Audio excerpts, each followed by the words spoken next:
You're now outside the belly. I'm John Fredericks, and I'm your blowtorch for free speech in America, your oracle of the deplorables. Thanks for being with us. Coming to you live from Washington, D.C. Waddy Curtin House. Waddy running for Congress. And where is it? What county is that, Waddy? Washington 3, Clark County. Clark County. That's Ridgefield, right? Mm-hmm. Joe pitched there last summer in the West Coast League. So that was his home team, was Ridgefield. So it's on the river. What river is that?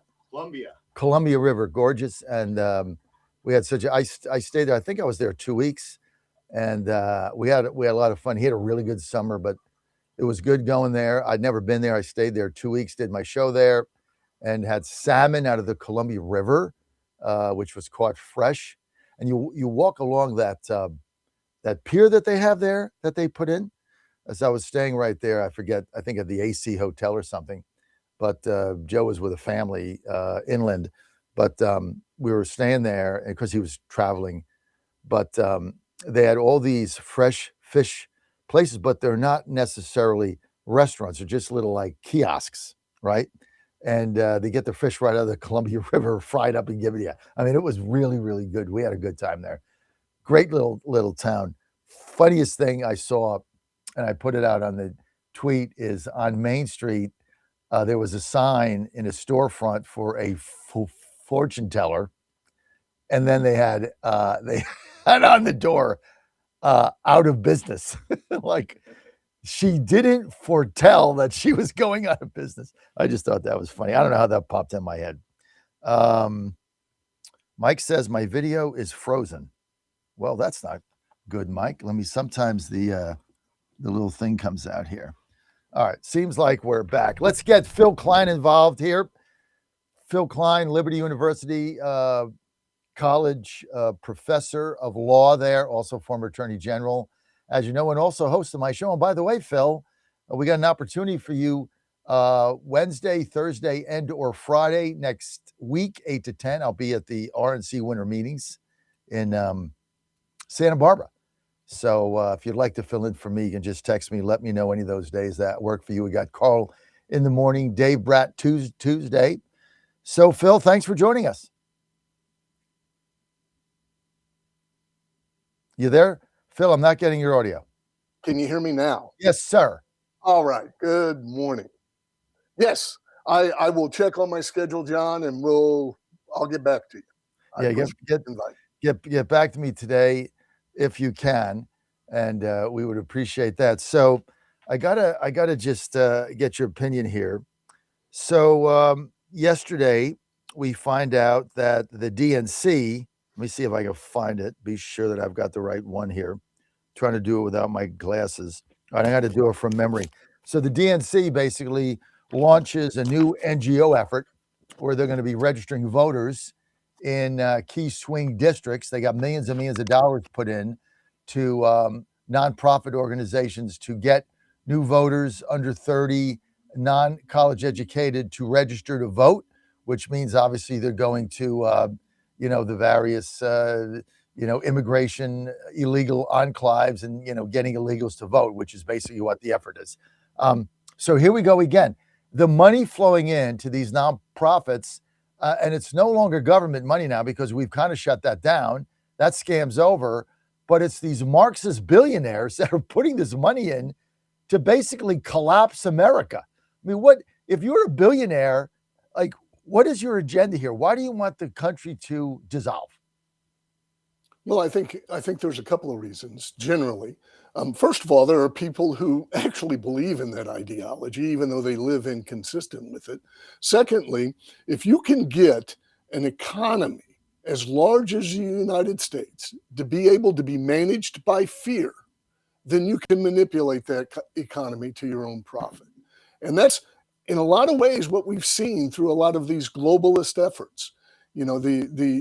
All of the money and shift of wealth that has occurred through the Green New Deal and other programs, all of the money and shift of wealth that occurred during COVID, all of the money and shift of wealth that has occurred during the revolving door of those within government services revolving out, and it's not just the United States, it's other nations as well, into these NGOs. And then just grabbing up government grants and so forth and enriching themselves. We are seeing a looting of wealth, and much of it is driven through the manipulation of fear and false hope by elected officials as well as globalist leaders and the media.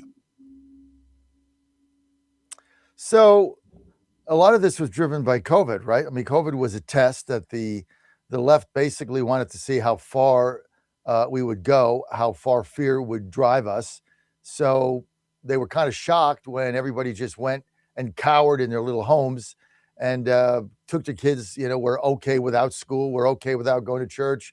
We're okay without, going to Main Street, without you have to put a mask on. They 6 feet, the whole thing, couldn't travel, right? We all cowered. And so they're like, well, we tried it once, it worked. And now, as a result of that, we have voter fraud, we have NGOs, we have all this stuff. We stole all this money, all COVID money, we stole it all, right? I mean, they got to be looking at this whole thing and saying, hey, we did it once, it worked. Obviously, we can do it again. Well, I see all of this developing over a period of decades, John. You had the Uniparty in Washington, which through media invited the American people to worship government. Every elected official, everybody running for office claimed to be able to fix problems for individual in areas where really it is the exercise of freedom with responsibility by the individual and through families that fixes those problems. So in other words, we've converted worship of God into worship. Well, Phil, you froze. Must be the gremlins, Phil, right? It's got to be that. All right. While we're waiting to get Phil back here, we got a ton of stuff to go over. I want to get to, are you back? Yeah, I think. Oh, okay. Sorry about that. Go ahead. Well, we've converted worship of God into worship of government, and we've created fear and false hope. And if I can capture your hope, and I can capture your fear, I can capture your wealth, I can capture your families. This has been going on for a long time. Phil, I talked earlier in my narrative about the fear that Republicans have about the optics of getting rid of these illegals, right? Just the ICE, the optics, and of course now what you're going on is you got paid agitators taunting them, doing whatever they can do. All the phone videos are around trying to get ICE to react so they can make a video go viral.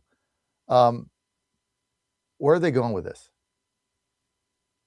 Well, John, we've spoken about this. In fact, you alluded to how they are turning out voters and they've got a new nonprofit effort. This has been going on again for decades. You can go back to a John Podesta email to George Soros, a memo in which he asked for hundreds of millions of dollars to animate the base to re-elect Obama. And what they have learned is through a media that's myopic, a national media, not a media that gets in to understand the truth, but a media that rips and reads, that pulls from these nonprofits what their statements are, save money, and also to forward a narrative. They just simply can manipulate the American political discourse to radicalize the American public. So they are funding these protesters. They are training them to obstruct law enforcement. That's far different than civil protest. You recall the civil protest in the 60s where people would march against unjust laws. And what civil protests do is they bear the burden of an unjust law. In other words, Martin Luther King went to jail. He didn't block access by law enforcement. It made a profound statement. Now they're training them to be unlawful and also put people in danger. You take a vehicle, you block a law enforcement officer from moving. You are putting yourself in danger. That's the reality of it. It's high stress situation where law enforcement has a duty and an obligation to enforce the law. And when you refuse them, it is dangerous. So now we've got these foreign nonprofit, the money's flowing in, and we're training people to refuse not only to peacefully resist, but to actively resist law enforcement. That's a dangerous situation. That should not be occurring. That's far different than civil disobedience. I mean, these are paid communist agitators that I guess are brainwashed to a certain extent. You look at that Renee Good lady. I mean, she's got a child, and she's putting herself in harm's way.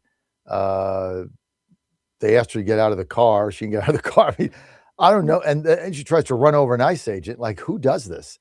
But these are paid agitators that are basically trying to foment a revolution. Shouldn't this whole thing get debanked? Well, I haven't researched that, John, but the first step is that America needs to recognize the danger. I think the Trump administration is starting to, but they've got their hooks into education. They've got their hooks into our licensing authorities, anything where there's a centralized control. They've got their hooks into the media.